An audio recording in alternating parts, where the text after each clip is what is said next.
आजको भागवत यही विराम गर्छौं। भोलि फेरि हामीहरूले यसै गरी भागवतको कथा श्रवण गर्न पाउनेछौँ।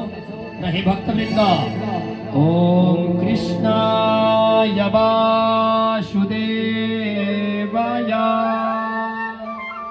हरये परमात्मने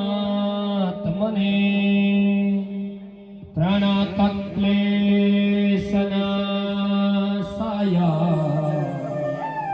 गोविन्दाय नमो नमः।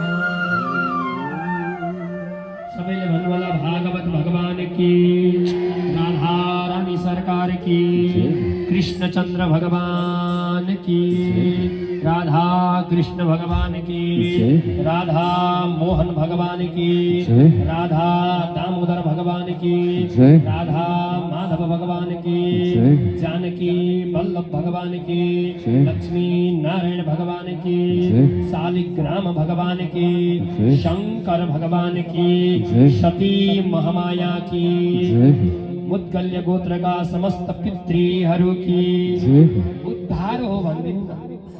मुद्गल्य गोत्र का समस्त पितृहरू की उद्धार होस्। जय जय श्री राधे श्याम आउनुहोस् आरती प्रस्तुत।